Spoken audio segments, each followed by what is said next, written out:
Pues, nuevamente los saludo, muy buenas noches a todos, los que están aquí conectados, los que pronto se van a conectar y pues los que ven después esta grabación. Bueno, muchachos, pues primero que todo saludarlos, saber cómo están, cómo les ha ido con las actividades, cómo han sentido con el cambio de plataforma. Cuéntenme.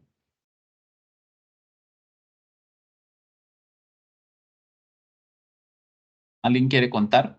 ¿Quiere hablar?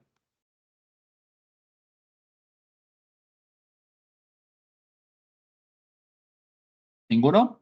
Pues por mi lado no tengo, pues la plataforma nueva no es que la haya visto mucho. Como tengo Ok, todo el material descargado, el último material que teníamos, ya lo había pasado por aquí por Teams, no es sí, que haya ingresado tanto a la plataforma de mi ok, lado.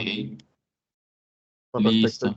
ya con las actividades, sí ha sido interesante, pues un poquito de dificultad a la hora de a veces diagramar al menos esta actividad de las clases, pero se Sí, ha podido realizar. Es más de análisis y ok. ver, y ver a fondo, porque por lo general puede que uno tenga una clase, pero uno se puede preguntar, ¿y si los traigo más, lo contraigo más, puedo sacar una clase más? Entonces, es mucho de análisis. Listo, perfecto, Sebastián. Esto, ya que veo a Sebastián, pues también comentarles que hoy hice calificación de los resultados de los de TIC. Hice unos de TIC y también unos de la parte de la fase de análisis. Entonces veo a Sebastián porque por ahí estaba Sebastián en varios resultados que califiqué. ¿Listo? Bueno, muchachos, vamos a revisar las actividades que van a tener para esta semana. Son puntualmente estas dos, que es el mapa conceptual sobre validación de documentos y elaboración de informes de análisis, del informe de análisis con lista de chequeo para la validación de artefactos. ¿Listo? Antes de comenzar, también les quiero comentar sobre, pues, o sea, pues como estamos empezando con la plataforma, pues digamos que ya digamos, ahora sí empezamos, digamos, de lleno en la plataforma como tal. Entonces, tengan en cuenta que ustedes tienen abiertos la última actividad de TIC, por si no la han subido, la última actividad de TIC está pendiente de que la suban. Entonces, para que revisen, esa va a estar habilitada hasta el 30 de este mes, para que por favor, si no la han subido, pues la busquen y suban la evidencia de TIC. También las otras evidencias pues que están por Teams son las que hemos trabajado, que fueron la del foro y todo lo que tiene que ver con el diagrama de casos de uso, historia de usuario y el diagrama de clases, que fue la que vimos la semana pasada. Ah, no, perdón. Antes de eso, el diagramas y documentación. La de la semana pasada fue la elaboración del diagrama de modelo de dominio, que pues ahí hablamos de diagramas de clases y diagrama ¿de qué era? De paquetes, creo que era paquetes, ¿cierto? Entonces, esas están en curso. Entonces, esas que están acá, pues son las que están en Teams, que pues me imagino que ya deben de estar todas cerradas o estas están por cerrar, estas últimas, creo que se cerrarán hoy. Y esta está abierta, pues, digamos, para cerrarse hace 2 días, pero pues ustedes saben que yo les dejo, tomos una semana adicional, o sea que esa se estará cerrando definitivamente la otra semana, lo que dice en curso, ¿sí? La que dice en curso como tal. Y tenemos estas que son las nuevas de esta semana, las dos nuevas evidencias de esta semana. ¿Listo? Entonces, para más o menos tener en cuenta cómo sería. Bueno, entonces ahí dice mapa conceptual sobre validación de documentos, y ahora sí, y elaboración de informes de análisis con lista de chequeo para la validación de artefactos. Entonces, para eso, pues que tenemos que hacer es venir a nuestra plataforma. Vamos ahora, bueno, otra cosa adicional es que lo que les había comentado en el grupo de WhatsApp, esto, pues la plataforma la organizaron, ¿cierto? Ustedes saben que la organizaron, yo les comenté, pero lo que no tenía, no sabía era que iban a borrar todo lo que ya habíamos montado, ¿cierto? Anuncios, las evidencias que ustedes habían enviado, todo eso se borró y pues básicamente lo que hicieron fue como limpiar el curso y volverlo a montar la base y ya. Entonces, pues hay que volver a subir las evidencias si no las han subido. Eh, y pues obviamente también todo el tema que sea, pues digamos que ya haya publicado también se perdió. Lo único es que quedaron las grabación pues está en YouTube y por el grupo también les queda, o acá en el grupo de Teams, ahí están pues en la carpetica, están también las grabaciones. Bueno, entonces venimos acá, abrimos nuestra guía de aprendizaje, ¿cierto? Aquí está nuestra guía de aprendizaje, regresamos y, bueno, esperamos que cargue la plataforma. Y aquí en material, ahorita vamos a buscar el material que es este de validación de documentos. Entonces venimos y buscamos nuestra actividad. Vamos a buscarla por el código.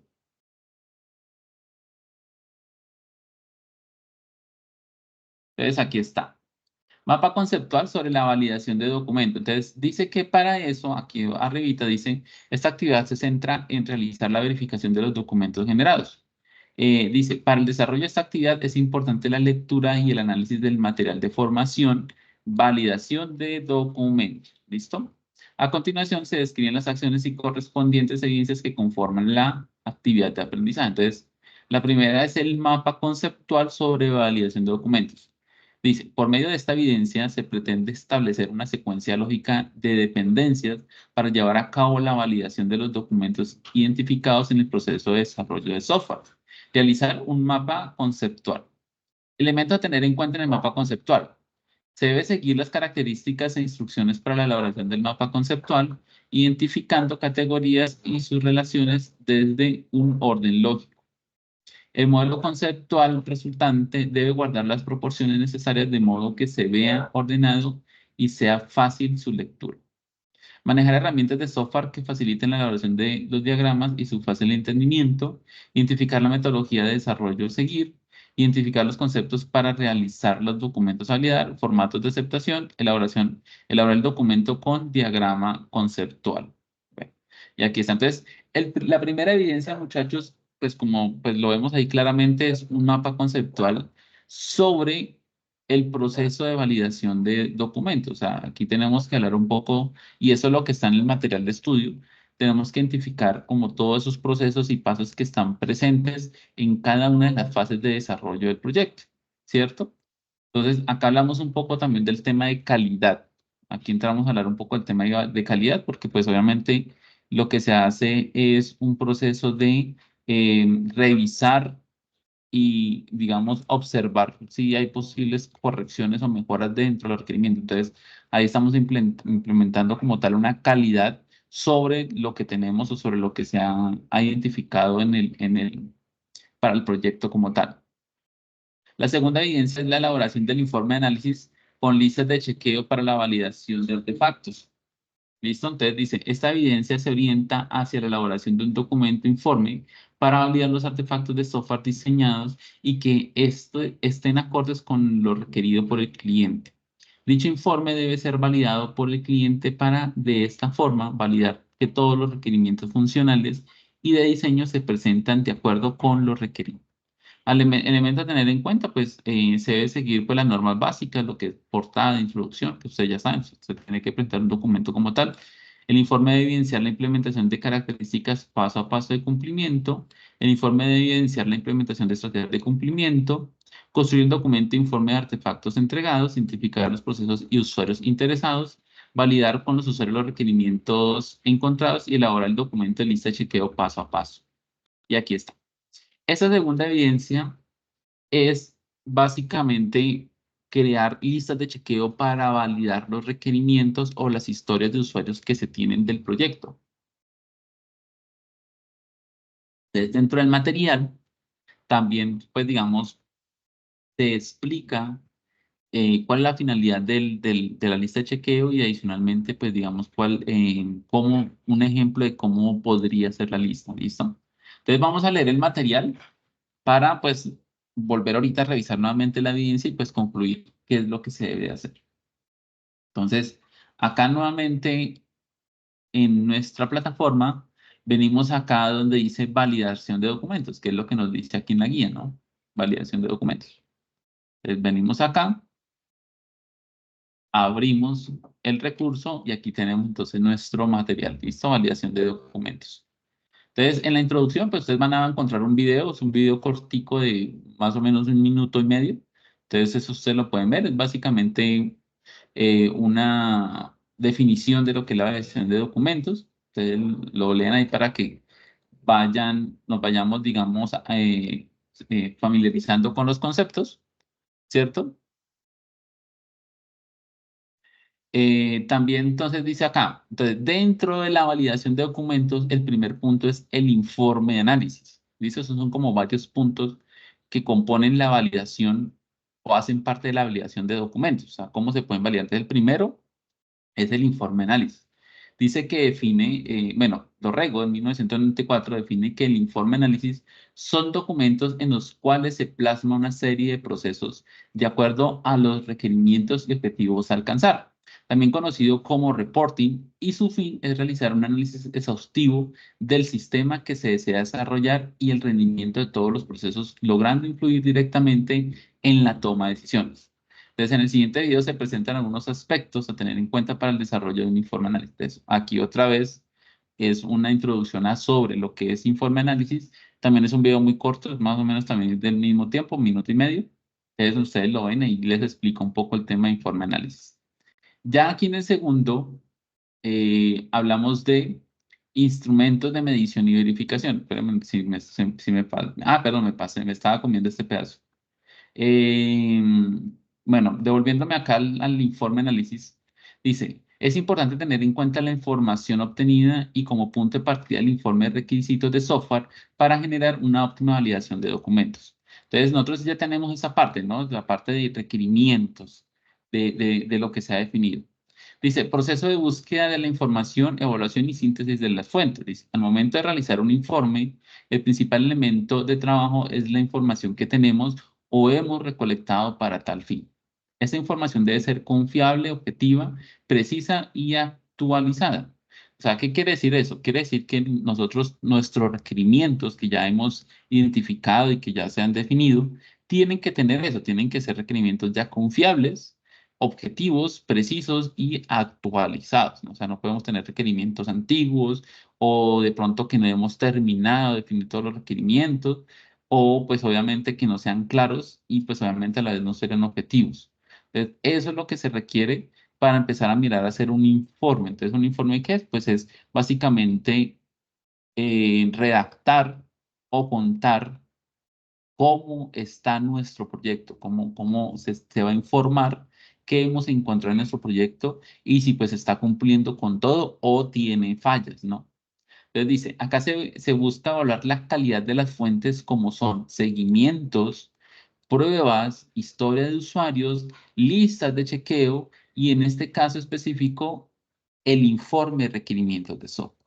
Entonces, sí, entonces lo que hacemos es como tal, es evaluar todo lo que se ha definido en el proyecto, casos de uso, requerimientos o historias de usuario, todo como tal, para poder verificar que todo esté pues, correctamente.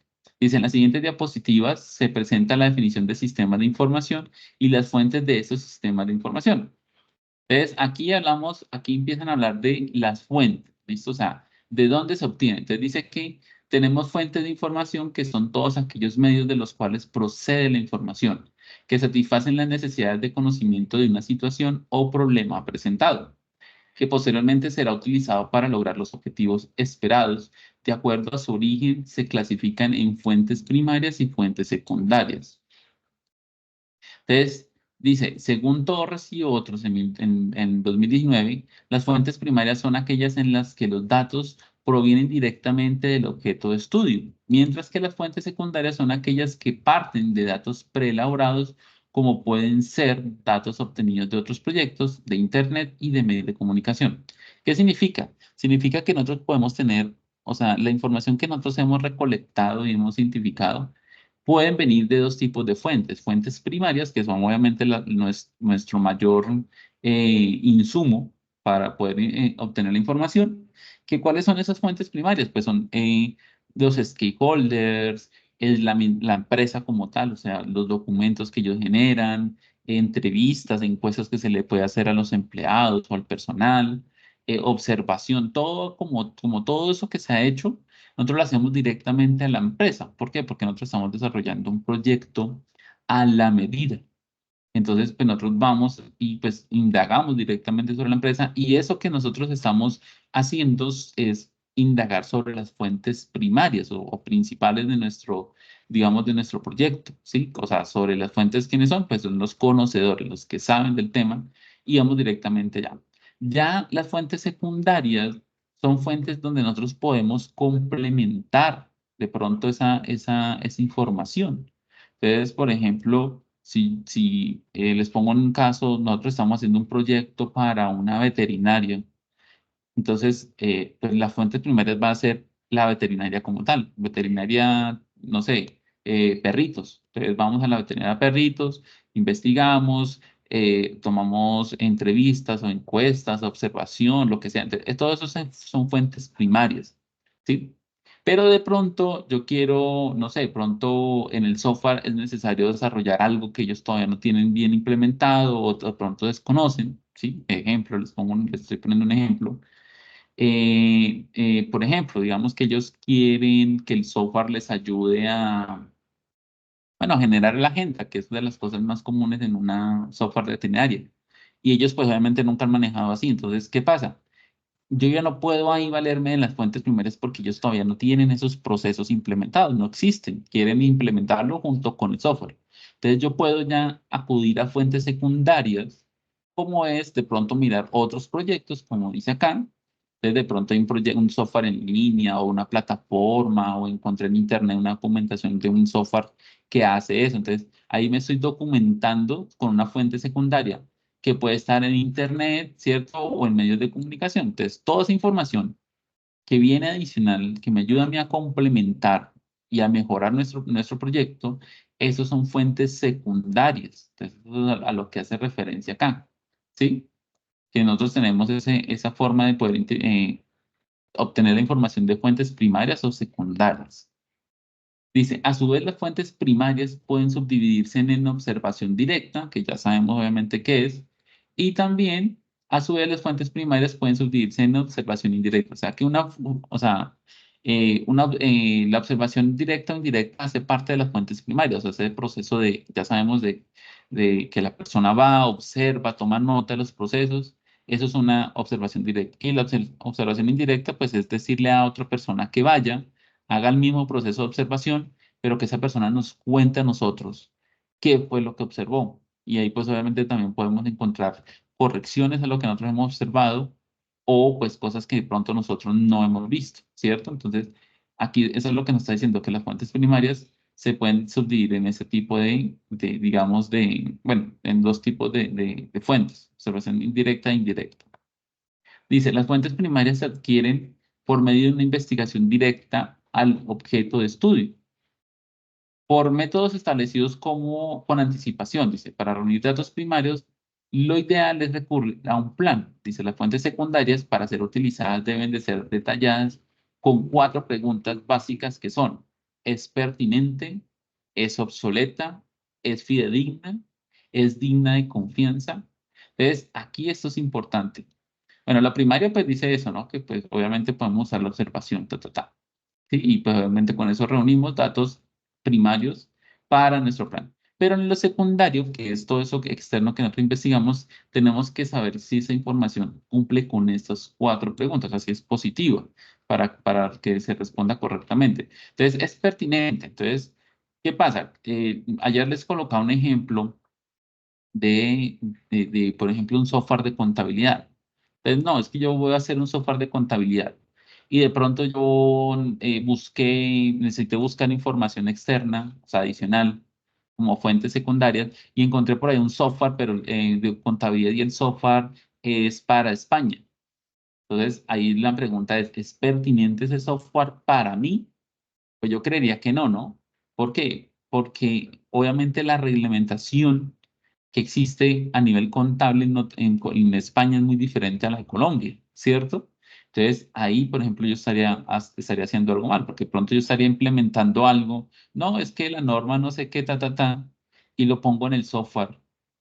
Entonces, después van a decir, pero bueno, y eso está incorrecto. No, es que yo lo vi en un software y van a mirar y pues es un software que está hecho en otro país o está aplicado para otro país. Entonces, ahí, eso, por ejemplo, es un ejemplo de si es pertinente o no es pertinente esa información.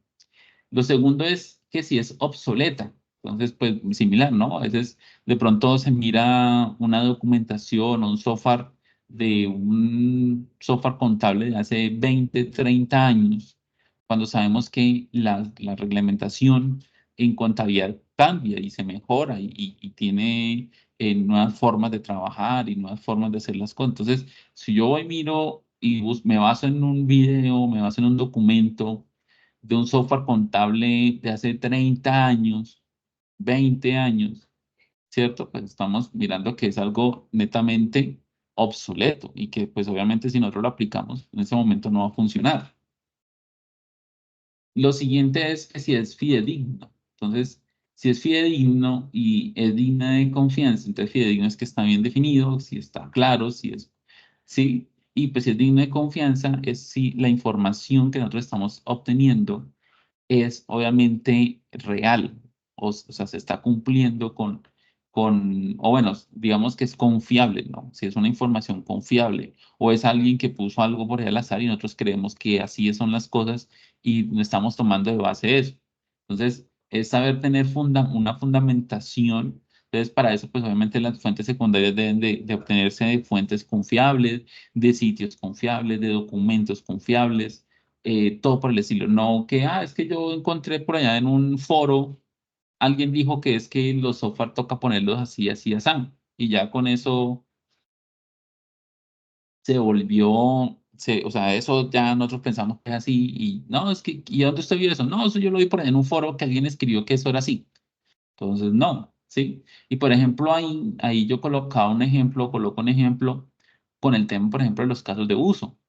Y yo les he dicho a ustedes, y en las sesiones anteriores yo les decía a ustedes, eh, los casos de uso, digamos, usted busca en Internet y hay muchas formas de ver casos de uso, pero muchos de esos casos de uso están mal elaborados, ¿sí? ¿Por qué? Porque obviamente usan mal los actores, usan mal los casos, o sea, hay muchos errores y es porque muchas veces los ejemplos que nosotros estamos viendo en Internet a veces son incluso trabajos de otras personas que también están aprendiendo, ¿sí? Entonces nosotros a veces tomamos eso como que, uy, mira, es que lo hicieron así y así tiene que ser. Y a veces nosotros pensamos eso y vemos que es así porque está en Internet y eso está mal. Entonces, por ejemplo, todo ese tema de casos de uso, o sea, yo lo miro es porque, por ejemplo, a mí me pasó mucho al principio. Al principio también, digamos que yo me iría a casos de uso, yo no tenía claridad del tema. Yo decía, bueno, esto sí, o sea, como que tenía claridad, pero pues no tenía como la certeza si estaba bien o estaba mal, ¿sí? Y tenía dudas. Entonces, ¿yo qué hice? Busqué un libro sobre casos de uso y pues me lo leí. O no sé si todo o la gran mayoría, pero yo me leí el libro, creo que era un PDF, pero era sobre un libro que hablaba sobre el tema, ¿sí? Entonces ahí ya entendí un poco más el concepto de diagramas de casos de uso. Entonces, por ejemplo, toda esa presentación que yo tengo, eso viene de ahí, son pantallazos incluso del PDF, porque ahí está hablando y explicando concretamente cómo son los diagramas, cómo son los casos de uso y los diagramas de casos de uso. ¿Sí? Entonces uno cuando ve esa información, esto, cuando uno ve la información, por ejemplo, uno mira si sí es verdadero o no, pero entonces, como le digo, tiene que ser de fuentes fidedignas, ¿cierto?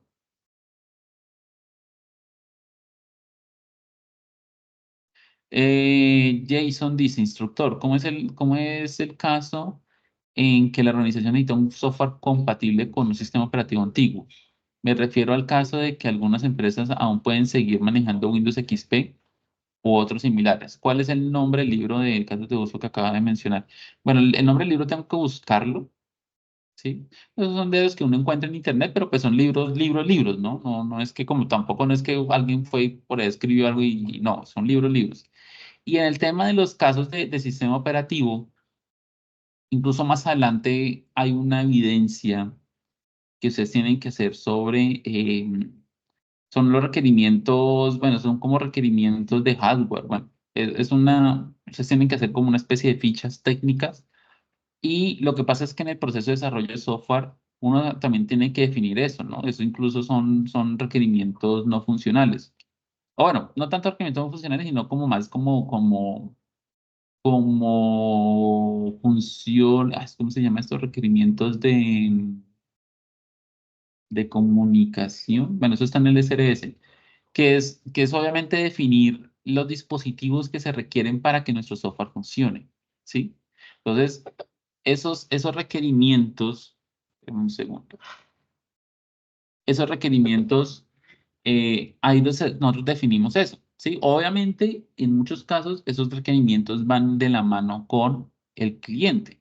Entonces, obviamente, si el cliente le va a decir, no, es que nosotros acá manejamos este sistema operativo, puede ser, por ejemplo, Linux. ¿Qué tal un cliente le diga, no, es que nosotros acá manejamos Linux, nosotros no tenemos licencia de Windows? Entonces, hay que mirar si nuestro software es compatible con esos software o no. Bueno, cuando son web, lo bueno de los software web es que no importa el sistema, pues funciona porque funciona por medio de un navegador. Pero pues obviamente cuando ya estamos hablando de un software escritorio, pues ahí sí tenemos que investigar. No creo que sea mucho el cambio, pero pues hay que tener en cuenta eso en esos casos, que el software puede ser para que funcione un sistema operativo muy antiguo, ¿cierto? O incluso un sistema operativo que nosotros no estamos acostumbrados a ver, como es en el caso de Linux o incluso un Mac también, ¿sí? Entonces, hay que tener en cuenta eso muchas veces porque pues eso está dentro de los requerimientos. Y a la vez, también nosotros tenemos que definir qué hardware se requiere para nuestro proyecto, ¿sí? Y estoy hablando pues de casos concretos cuando se llega a necesitar, por ejemplo, un huellero, una impresora o una cámara o un micrófono o un lector de código de barras, eso también se tiene que definir, requerir. Incluso dentro del proyecto hay que definir todo, absolutamente todo, ¿sí? Así la persona o la empresa use Windows 10, Windows 11, hay que definir los requerimientos mínimos para que nuestro software funcione, ¿sí? Porque en un proceso, obviamente, por decirlo así, serio, de construcción de un software, pues obviamente puede que la empresa diga, no, pero es que yo no cuento con los recursos para que el software funcione.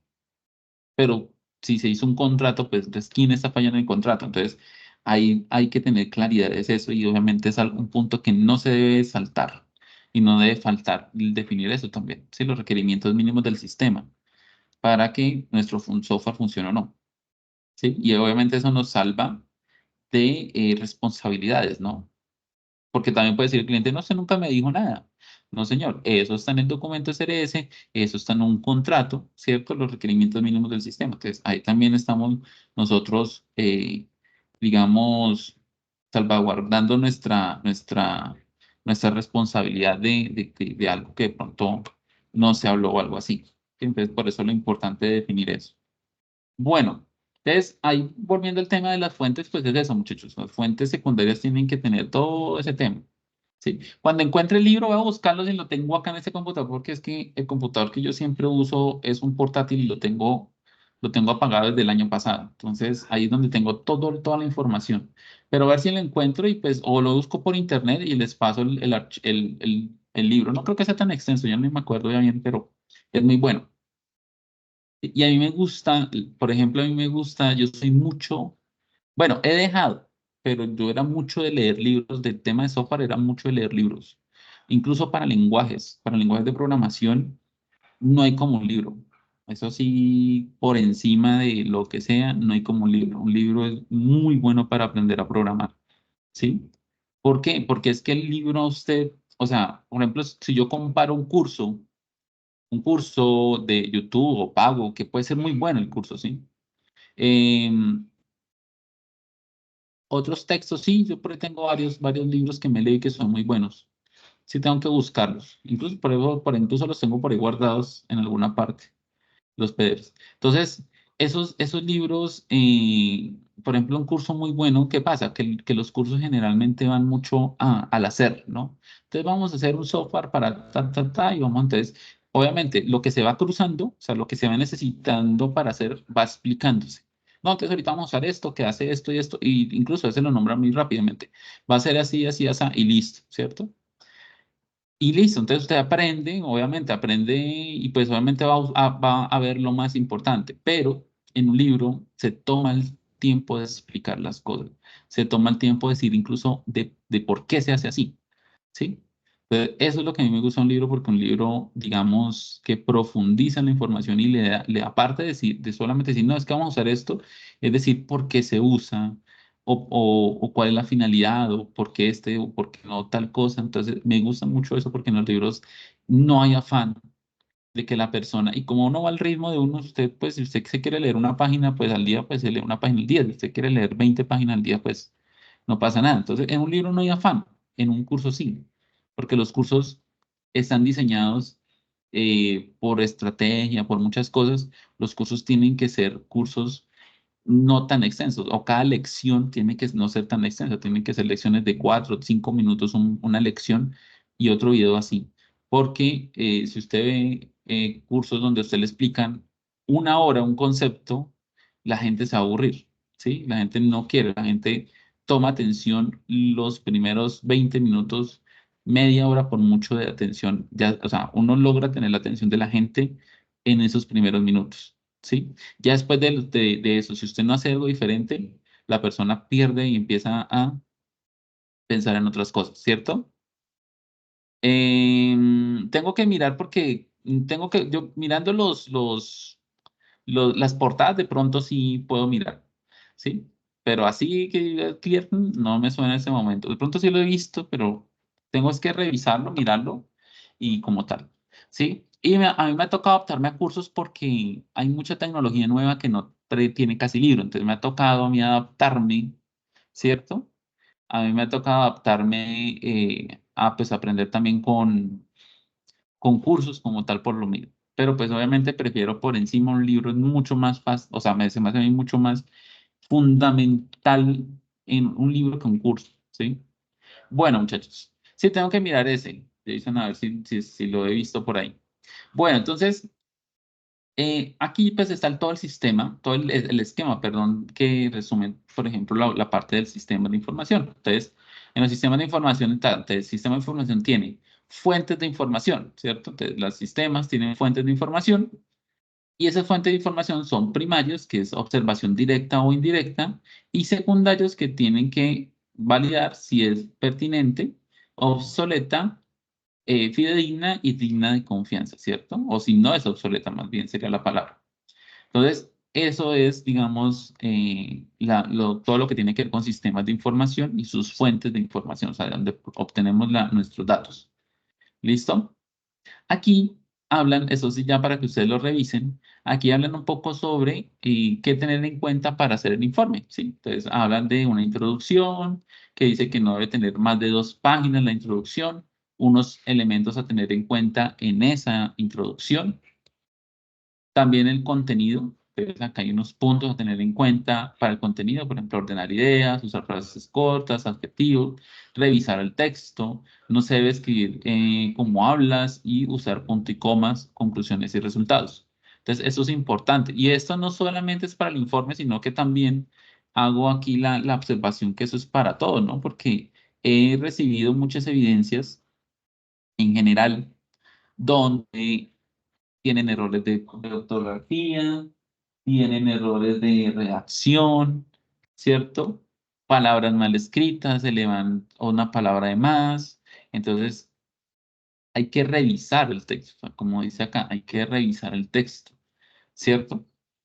O sea, no solamente escribir y ya salió, sino que hay que volver a leer y revisar porque obviamente a uno siempre se le falta, uno digamos generalmente siempre tiene muchos errores al momento de redactar, entonces hay que leer, pulir la redacción, tratar de mejorarla y no escribir y quedarnos solamente con lo primero que escribimos, es como básicamente, porque pues casi todos tenemos errores a la hora de redactar, ¿sí?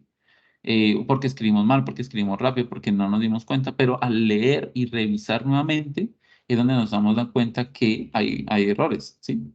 Por ejemplo, yo tengo muchos errores cuando escribo, me como a veces las palabras.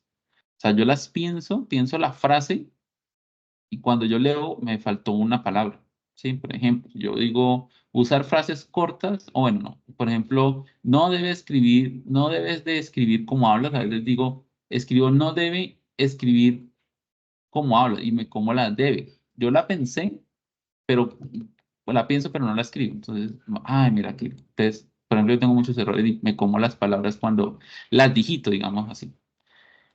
Y por último, la metodología. Metodología para hacer el informe. ¿Listo? No estamos hablando acá como tal de software, sino para hacer el informe. Entonces, dice que es la descripción del proceso seguido para la elaboración del trabajo.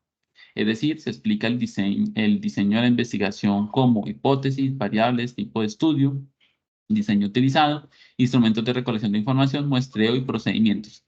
Como estamos hablando de un informe, pues nosotros tenemos que, pues cuando estamos explicando cómo se hizo algo, estamos informando, ¿cierto? Pues hay que usar una metodología para hacer ese trabajo. Entonces eso básicamente es lo que hizo. Pero pues obviamente estamos hablando de una metodología muy aparte del software, ¿no? Es una metodología para hacer un informe. ¿Listo? Listo, ahora sí pasamos a la siguiente, que es el otro, son los instrumentos, o sea, dentro de la validación ya tenemos los informes y aquí el segundo es en los instrumentos de medición y verificación. Entonces dice, plantea que los instrumentos de medición son herramientas necesarias para garantizar la calidad de los productos, ya sea por medición, verificación o control. Es importante identificar si los instrumentos de verificación cumplen con los parámetros establecidos. Los instrumentos de verificación son formatos de control que se elaboran con el fin de registrar mediciones en el cumplimiento total o parcial de tareas, acciones, funciones o el desempeño de una actividad en particular, bien sea de un sistema, un funcionario, un proceso o un procedimiento. Entonces, lo que dice acá es que, digamos, los instrumentos pues, son formatos en los cuales vamos a aplicar para controlar cierto algo. En este caso, ¿qué? Vamos a controlar si nuestros requerimientos o lo que hemos definido está bien hecho. Entonces, eso a la vez se transcribe o se entiende como calidad, ¿cierto? Porque vamos a hacer control, vamos a hacer medición y revisión de que lo que se ha hecho está bien o pues hay que mejorar. Entonces dice que existen varios instrumentos de verificación como son la lista de chequeo, uno de los ejemplos, o cálculos de métrica de software. Entonces, dentro de la lista de chequeo, que aquí es donde pues empezamos a revisar, o sea, aquí también ya empezamos a hablar de la segunda evidencia, de la primera y la segunda, ¿no? Porque materiales en general. Entonces, en la segunda, ustedes tienen que hacer listas de chequeo sobre los requerimientos. Entonces, aquí nos habla un poco. Entonces, aquí hablan un poco de la lista de chequeo, es un video también muy corto. Y acá dice, pasos para elaborar una lista de chequeo adecuada. Primero, determinar el ámbito. Se dice determinar el ámbito y la información que se desea evaluar u obtener, ¿cierto? Entonces, básicamente, la lista de chequeo, lo primero que tenemos que tener en cuenta es cuál es como el objetivo que yo tengo con esa lista de chequeo, ¿sí? Por ejemplo, si, eh, por ejemplo, si se construye un edificio, ¿cierto? Y yo soy, digamos, yo soy el interventor. Yo puedo hacer una lista de chequeo para revisar cómo va el trabajo. O bueno, por ejemplo, un edificio, no pongamos algo más sencillo. Están pavimentando una vía y yo soy el interventor de esa obra. Entonces, yo puedo hacer una lista de chequeo para revisar cómo va esa obra, si se está cumpliendo o no se está cumpliendo. Entonces, lo primero que yo tengo que hacer para redactar esa lista de chequeo es el objetivo de esa lista de chequeo. Entonces, ¿yo qué voy a revisar? Voy a revisar los materiales, o voy a revisar si el personal está cumpliendo con los elementos de seguridad y salud del trabajo, o voy a mirar si la lista de chequeo para revisar si están cumpliendo con el tiempo, o bueno, puede ser varios aspectos. Eso es lo primero que yo tengo que determinar. ¿Cuál es el objetivo de mi lista de chequeo? Entonces, de ejemplo, yo quiero revisar si están cumpliendo, la lista de chequeo la voy a hacer para revisar si está cumpliendo con los tiempos y con los materiales, por ejemplo, ¿sí? O sea, que sean materiales de calidad. Entonces, sobre eso hago la lista de chequeo, ¿cierto? Lo siguiente es diseñar el formato. Entonces, el formato, pues es un formato que ahorita acá hay un ejemplo a continuación. Es un formato muy sencillo, pero donde tengo que empezar a definir cada una, digamos, de los elementos que voy a evaluar. Entonces yo puedo poner, por ejemplo, no sé, el porcentaje de progreso de la obra es es el planeado, sí o no, ¿cierto? Em, Se está cumpliendo con el tiempo, no sé, de trabajo en la obra, sí o no. Los materiales son certificados, sí o no. ¿Se está utilizando otros materiales adicionales, sí o no? Entonces, por ejemplo, son puntos que yo puedo describir en mi formato para revisar lo que les estoy comentando. Entonces, eso es una lista de chequeo. ¿Listo? Entonces, después de eso sigue desde el formato. Después sigue diligenciar la información donde nos dice que es importante que la persona que lo aplique pues tenga el conocimiento de hacerlo, ¿no? No es poner a cualquier persona que solamente con lo primero que le digan ya con eso que no. Tiene que ser una persona que conozca el tema, ¿cierto? Y que aparte de eso se tome el tiempo para poder hacer correctamente la lista de chequeo. ¿Listo? Para poderla diligenciar y pues obviamente revisar. ¿De acuerdo? Eh, y por último, pues registrar la información en una base de datos que puede ser una hoja de cálculo para determinar obviamente si se está cumpliendo. Esto es en algunos casos o en algunos casos de listas de chequeo, porque generalmente las listas de chequeo solamente tienen un parámetro de sí o no, si se cumple o no se cumple. Pero también nosotros podemos agregarle algún valor, ¿cierto? Porque, por ejemplo, yo puedo decir, no, es que no, el progreso de la obra no se está cumpliendo. ¿Cierto? Van atrasados, pero yo le puedo colocar un porcentaje a ese punto.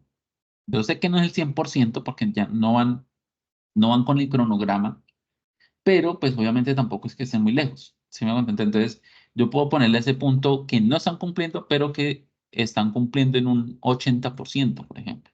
¿Sí? Entonces, eso puedo ponerlo. Lo mismo con, no sé, con el horario de los empleados, por ejemplo.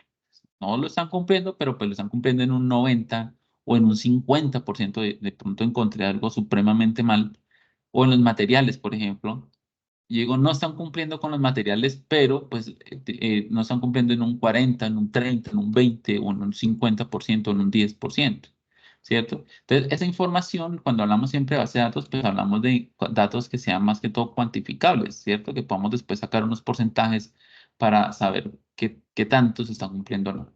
Esos son unos puntos que hay que tener en cuenta al momento de hacer la lista de chequeo, ¿sí? Al momento, dice, ¿qué debemos de tener en cuenta al momento de verificar este proceso? Tenemos en una lista toda la información que necesitamos para poder empezar a hacer nuestra lista. Se han seguido los procesos, las métricas, rangos, tiempos, procesos se encuentran dentro de las tolerancias planeadas. O sea, nosotros estamos preguntando algo coherente, algo que es lógico, o estamos poniendo un punto que sabemos, digamos, con antelación que no se va a cumplir. Se ha diligenciado el formato de manera correcta. Hay observaciones que realizar. Hubo acceso a toda la información que se necesitaba en el momento de diligenciar la lista de chequeo. El o los productos cumplen con las especificaciones. El producto final es conforme. Entonces, todos esos puntos hay que nosotros pensarlo al momento de ya tener la lista elaborada. O sea, nuestra lista debe cumplir con todos esos puntos que están acá. Un ejemplo de lista de chequeo es esto.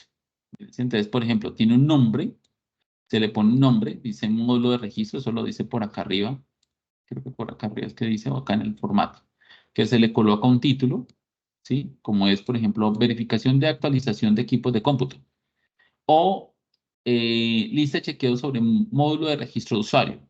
Y aquí ponemos los criterios, que es lo que les estaba diciendo ahorita. Entonces, por ejemplo, para el módulo de registro de usuarios, el tiempo de respuesta en los procesos esperados, ¿cumple o no cumple? ¿O sí o no aplica? El caso de lista de chequeo tiene eso. ¿Se especifican los criterios de seguridad en el sistema? Sí o no, no aplica. Entonces, esos criterios son los que ustedes tienen que definir o identificar y redactar. Aquí ya estamos hablando un poco del tema de la segunda evidencia, ¿cierto? Donde tenemos que hacer un informe de análisis con listas de chequeo para validar los artefactos. Entonces, ¿qué tienen que hacer? Tienen que, pues, para no tener que hacerlo sobre todos los requerimientos, van a hacerlo nuevamente sobre 5 requerimientos. ¿Listo? Van a tomar 5 requerimientos de su proyecto o historias de usuario y pues nuevamente también decirles que no vayan a tomar el de registrar, el de iniciar sesión, el de recuperar contraseña. No, que sean requerimientos que sean diferentes, que valgan la pena analizarlos, ¿no? Entonces, sobre esos 5 requerimientos, ustedes van a crear una lista de chequeo por cada requerimiento. O sea que serían 5 listas de chequeo. ¿Listo? Esto pues para tener igualdad de condiciones porque hay proyectos que tienen pocos requerimientos y otros que tienen muchos requerimientos definidos. Entonces, ustedes van a hacer eso y lo que tienen que hacer sobre cada lista es definir estos criterios. Entonces, ¿para qué? Para saber si mi requerimiento, el que ya está definido, está cumpliendo con lo que el cliente dice, ¿cierto? Con lo que el cliente requiere o si está bien definido, si está clara la información, si no hay ambigüedades, cosas por el estilo. ¿Listo? Entonces, estos son puntos que ustedes tienen que analizar y obviamente al leer esta información, ustedes pues van a tener, complementar esta información, van a tener, digamos, mayor información del tema. Entonces, es eso. Entonces, es crear esas listas de chequeo para revisar nuevamente los requerimientos si están o las historias de usuario si están bien definidos o hay cosas por mejorar. Después de esto, listas de chequeo, hay que mirar si hay observaciones. Por ejemplo, acá nos habla de una tabla de observaciones que se hace junto con la lista de chequeo. Por ejemplo, acá, que es lo que yo les decía. Por ejemplo, acá dice, el proceso, en este criterio 3 dice, el proceso está cuantificado en cantidad de usuario y ancho de banda.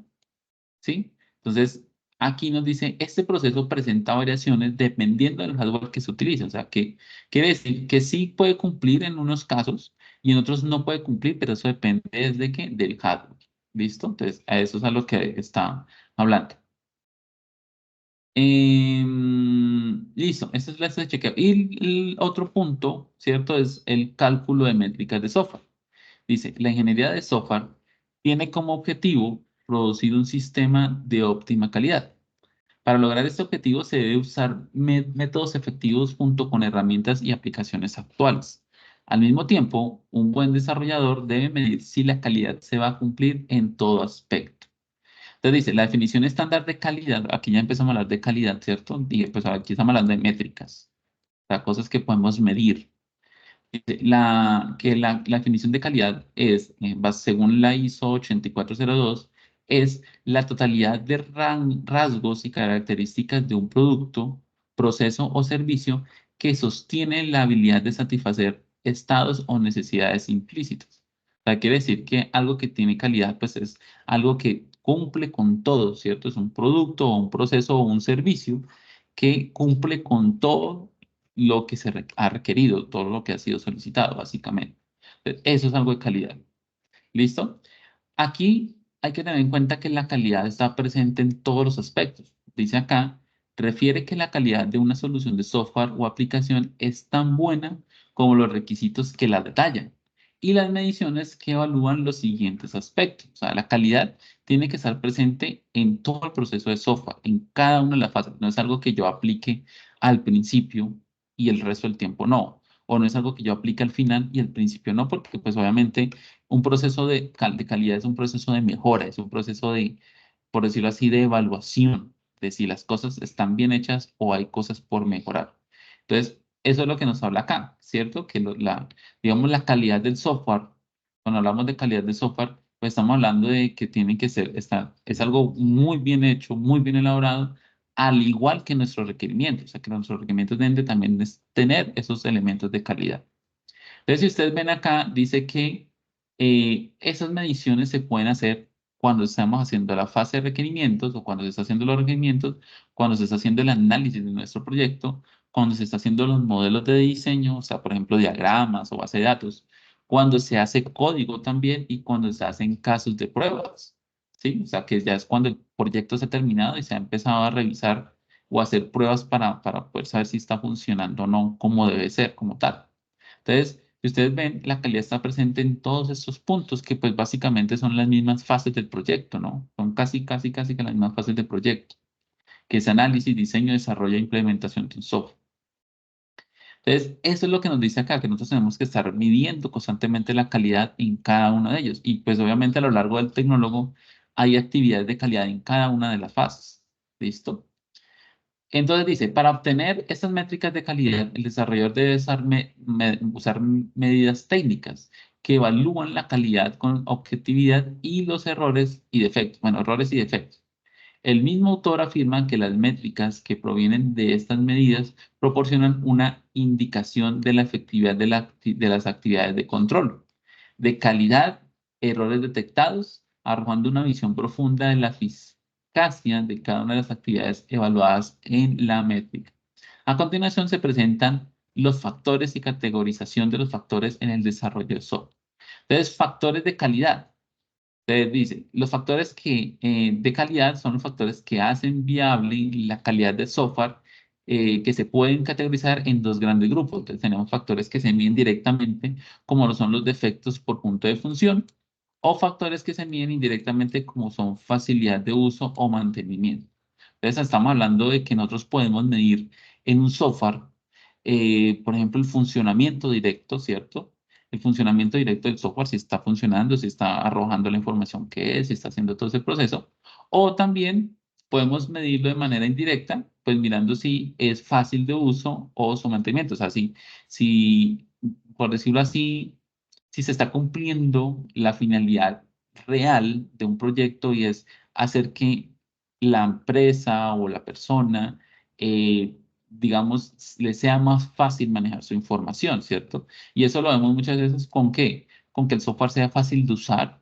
Y obviamente, pues está hablando también de mantenimiento, pero digamos, si nos enfocamos en el uso, estamos hablando de que si el software es fácil para usar o al contrario es mucho más complejo y era mucho más fácil antes de usar, la persona era más fácil usar un cuaderno, por ejemplo, que es algo que yo recalco mucho en los proyectos, ¿no? Por ejemplo, yo les digo muchas veces a las personas, no, es que yo voy a hacer un software para una tienda. Entonces yo le digo, ellos, miren, ustedes tienen que tener en cuenta una tienda de barrio tiene su sistema de información, ¿sí? Que no necesariamente es un software, pero muchas veces, o la gran mayoría de las tiendas de barrio, como digo, tienen como sistema de información un cuaderno, una agendita donde anotan los teléfonos de digamos, de los proveedores o donde anotan a quién le ha fiado, ¿cierto? Entonces, ese cuaderno es ese sistema de información. ¿Que es eficiente? No lo creo que sea eficiente, porque si el cuaderno se llega a dañar, si se llega a perder, pues digamos que no hay forma de recuperar la información, no tenemos copia de seguridad de esa información, que para buscar algo de pronto nos demoramos, o que para sumar cuánto le hemos fiado a otra persona, pues también nos demoramos porque toca ir sumando, ¿no? Y si por casualidad hemos escrito mal un número, pues ahí hay un error. Entonces, es un sistema de información, pero no es un sistema 100% confiable porque tiene sus fallas. Entonces, nosotros cuando hacemos un proyecto de software para mejorar ese sistema de información, o sea, cuando nosotros también hacemos un sistema de información, pero pues ya es un sistema hecho por medio de o un software, ¿cierto? Que es un sistema de información, nosotros tenemos que hacer que esos procesos sean más fáciles para esa persona, ¿sí? Que obviamente va a ser casi que lo mismo, va a guardar proveedores, de pronto va a registrar a quién se le ha fiado, pero que por ejemplo a la hora de saber cuánto se le ha fiado a cierta persona, pues con dos clics ya la persona sepa cuánto es, ¿cierto? Que obviamente sabemos que un sistema de información pues es mucho más difícil que se dañe o que se pierda o que se deteriore, porque los software generalmente no se deteriora, la información no se deteriora, ¿listo? Entonces, a eso es a lo que voy. Pero si nosotros a veces hacemos un software y el software se resulta siendo más complejo que el cuaderno, ¿cierto? Ahí estamos haciendo algo mal. Y eso también es porque no se hizo validación de calidad en nuestro proyecto. ¿Y qué pasa? Que muchas veces esa persona que ve más difícil utilizar un software vuelve al cuaderno porque es más seguro o más fácil, o lo ven más fácil y más seguro. Entonces, esas son las cosas que, digamos, hay que tener en cuenta. ¿Listo? Entonces, esos son los factores que se pueden medir. Cómo funciona o, pues, obviamente, indirectamente, como facilidad o mantenimiento del proyecto. También tenemos la categorización de factores que dice que Macal planteó una categorización de factores que perturban la calidad del software, donde se enfoca en tres aspectos relevantes de una solución de software que son las características operativas, la capacidad de cambio y la adaptabilidad a nuestro entorno. ¿Listo? Entonces, pues obviamente aquí lo que estamos hablando es que si nuestro proyecto, ¿cierto? O evaluándolo por medio de calidad, si tenemos capacidad de cambio o de adaptabilidad a nuestro entorno, ¿cierto? Y características operativas. Entonces, aquí tenemos una métrica para poder medir si nuestro proyecto tiene esa capacidad de adaptabilidad o de cambio. Entonces, es un ejemplo de factores. Esto sí no lo necesitan incluir en la evidencia, solamente es un material que está acá, pues obviamente dentro del tema de validación. Entonces, factores comunes como corrección, fiabilidad, eficiencia, facilidad de auditorías, y bueno, todo esto que está acá. ¿Listo? Dice, en el apartado del glosario, o sea, acá, en glosario, se hace referencia al concepto de cada uno de los términos tratados en la tabla 3 de métricas de Macaro, o sea, esta tabla. Si ustedes quieren saber qué son o qué significa cada uno de ellos, pues van acá al glosario y aquí pueden encontrar. Y por último, tenemos la trazabilidad. Se dice, es uno de los temas trascendentales en el proceso de desarrollo de software, ya que permite hacer un seguimiento riguroso al proyecto desde la idea básica hasta los entregables. Entonces, hacer una trazabilidad, ¿qué es? Es hacer un camino, por decirlo así, hacer un camino de cómo ha sido el proceso de desarrollo. Por eso dice que desde la idea básica hasta los entregables. Dice, los modelos de trazabilidad facilitan que los desarrolladores realicen una correcta evaluación del costo e impacto de las posibles modificaciones en los modelos y códigos del proyecto, ¿cierto?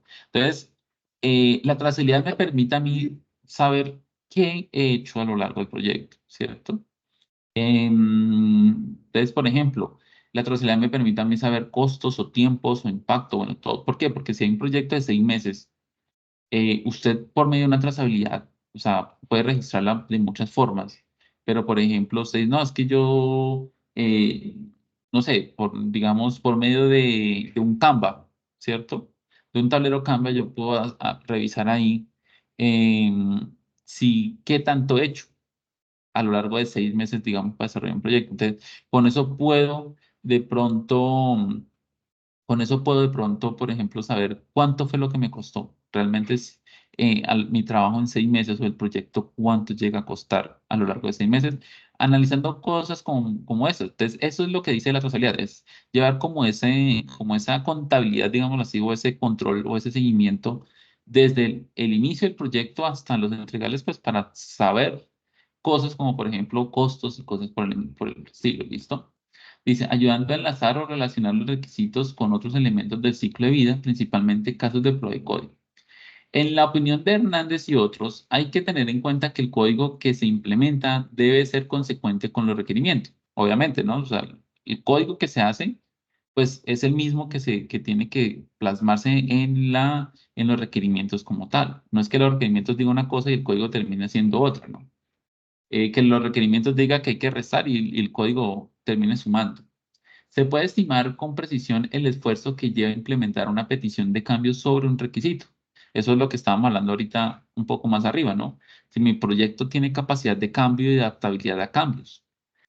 Y obviamente que al hacer un cambio o una mejora, pues es muy complejo, pero pues si se tiene o nuestro proyecto tiene la capacidad de hacer eso, pues es porque es una métrica de calidad, ¿sí? Hay que tener en cuenta que la trazabilidad debe ser bidireccional, de requisitos a código y de código a requisitos. Para este fin se utiliza una matriz de trazabilidad de requerimientos, lo cual asegura un total cumplimiento del proyecto. Bueno, esto en caso de que se requiera algún cambio. Dice, para elaborar esta matriz hay que tener como insumo fundamental los requisitos de software. Entre ellos encontramos requisitos de negocio que están asociados a objetivos del negocio y del proyecto, ¿cierto? Requisitos de los interesados, a los stakeholders, que son como los que más hemos hecho nosotros, que dice pueden ser puntuales y impactando sobre otras áreas de la organización, requisitos de soluciones que pueden ser funcionales o no funcionales, tecnológicos de cumplimiento de estándares de apoyo y capacitación, de calidad o de prestación de informes, y requisitos de transición que representan la transferencia de producto a la parte operativa. Es decir, se trata de informar y proveer del material necesario al personal que venga, que tenga que trabajar con el producto final. ¿Listo? Entonces, todos esos son los requerimientos o requisitos que se deben de tener en cuenta en un software. ¿Listo? Nosotros trabajamos generalmente con estos dos. Bueno, el primero también.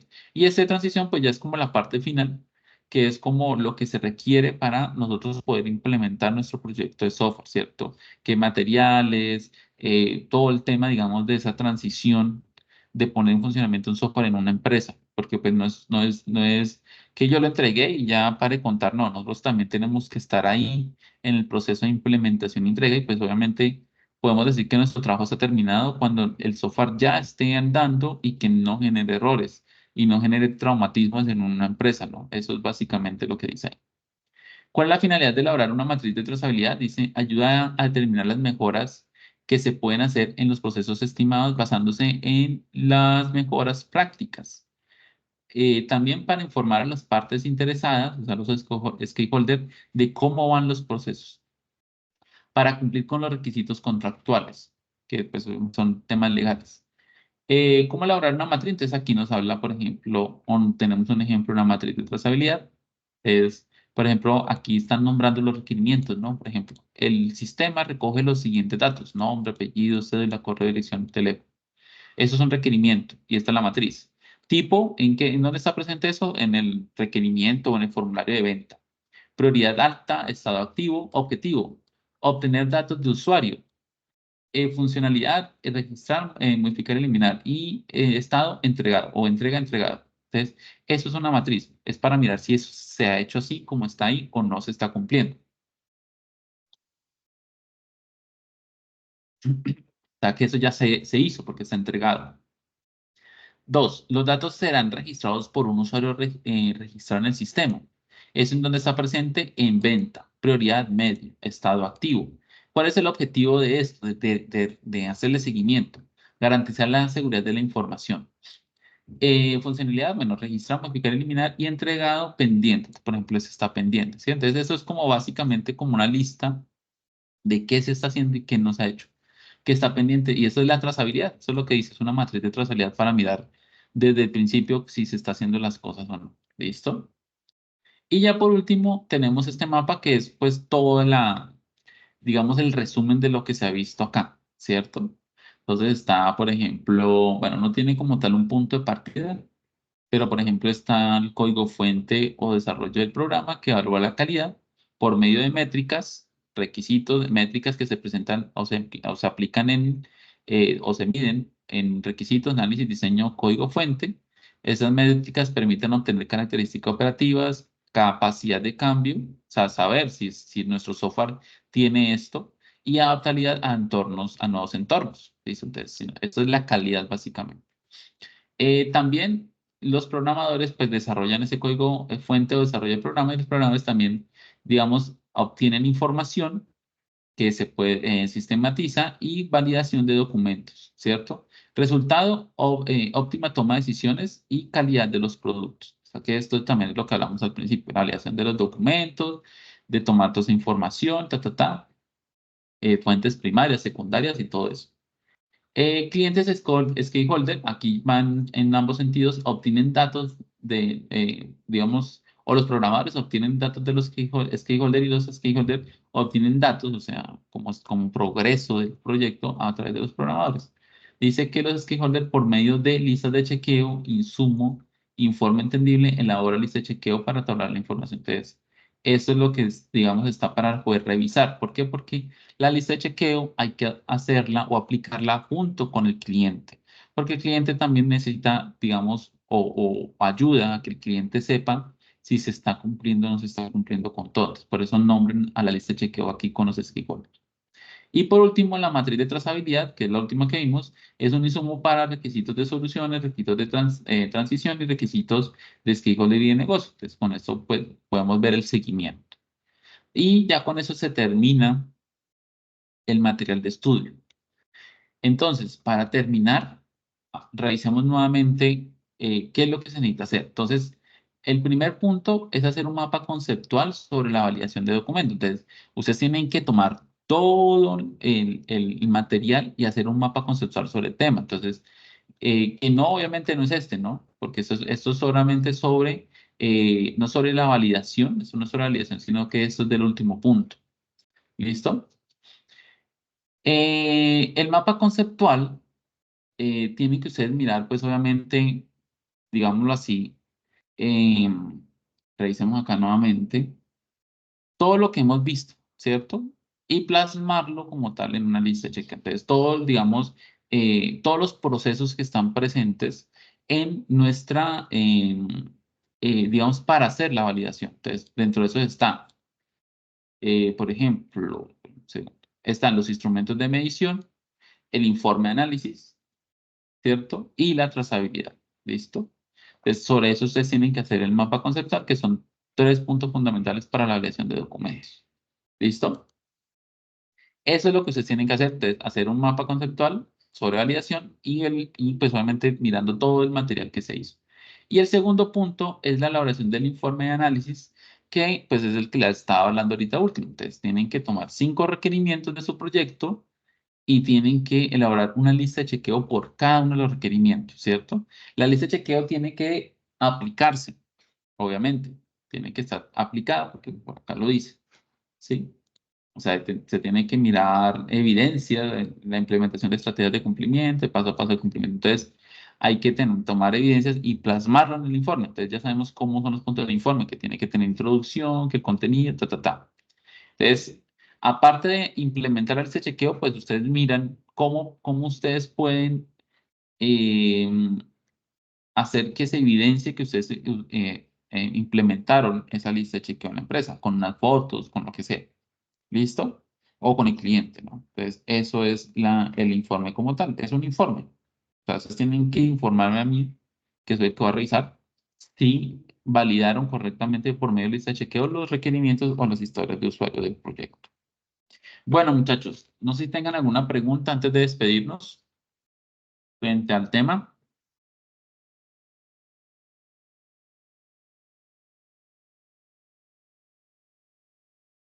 ¿Alguna pregunta?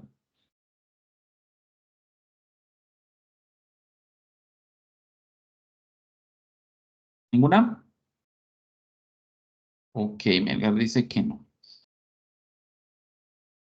¿Quién más? ¿Nadie más? Ok, Luz. Bueno, muchachos, pues no siendo más, nos hablamos el día lunes vamos a tener sesión para, pues para seguir trabajando el tema de algoritmia, ¿listo? El día lunes.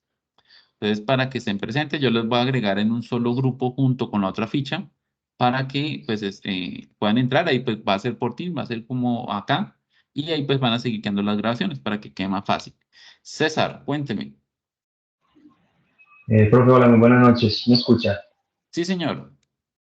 Listo. Profe, no, pues yo había dejado un mensaje, no sé si de pronto se vio en el chat o lo hice mal, no sé. Pero era solamente para preguntarte si de pronto pudiste revisar de pronto las evidencias y el material de las personas que hicimos el traslado y me habías Sí, comentado en la sesión anterior a ver si de pronto nos podrías explicar cómo era el manejo que vamos a realizar. Era listo. eso, profe, muchas gracias. Ok, César, esto sí estuve revisando por ahí porque hoy precisamente estuve calificando resultados de aprendizaje. Entonces, sí estuve revisando, pero no alcancé a mirar en qué parte están. O sea, sí tengo el registro por acá, tengo lo de las fichas, acá por reporte de juicios, pero todavía no es, o sea, ya saqué el reporte, pero no he revisado bien. Me falta hacer esto, yo creo que yo le informo pues este fin de semana. Puede ser por el grupo de WhatsApp, le puedo Perfecto, enviar la información, ¿listo? Para perfecto, profe, revisar. muchas gracias. Era solamente ¿Listo? eso. Ok, Muchas listo, gracias. César. Bueno, perfecto. Bueno, muchachos, no siendo más, nos hablamos el día lunes. Bueno, Profe, una pregunta. señor, cuénteme. Profe, sobre todo lo de la diagramación UML, ¿es Sí, posible entregar la diagramación sobre un IDE? ¿Cómo así una idea? O sea, una idea de código. Sí, Visual Code con un plugin que es para diagramación UML, pues es posible enviarle el plugin, enviarle desde Visual Code, pues todo lo que es la diagramación. Sí, o más sí, bien sí. exportarlo a... O sea, ¿Hacia ustedes cuál tienen que vista se le puede presentarme a enviar? mí, ustedes tienen que presentarme a mí en un documento el diagrama de clases o el diagrama que vayan a hacer. Entonces ustedes miran si toman pantallazo o si tienen forma de exportarlo, eso no hay ningún problema. Sí, yo lo tengo que ver en un documento, ¿de acuerdo? En un documento para yo revisarlo. Si, ya mirará usted en qué lo hace. Si usted lo ve que es más como en visual, pues no pasa nada. Sí, no hay ningún Perfecto. problema. Muchas gracias, ingeniero. Listo, listo.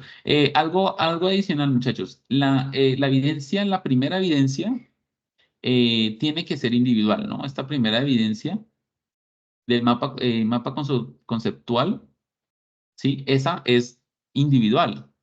¿Por qué? Porque aquí no estamos hablando de software, no estamos hablando de nuestro proyecto, sino de validación en general. Ya la segunda evidencia, esa sí la pueden hacer pues en grupos del proyecto, ¿listo? Pues para que tengan en cuenta eso. Bueno, muchachos, una feliz noche, un feliz fin de semana y nos hablamos el lunes. Bueno, Igualmente, profe, muchas gracias. bueno, Igualmente, muchachos, feliz profe, noche, nos gracias. vemos. Muchas Chao, gracias, chao. inspector. Gracias, ingeniero. Bueno, feliz noche.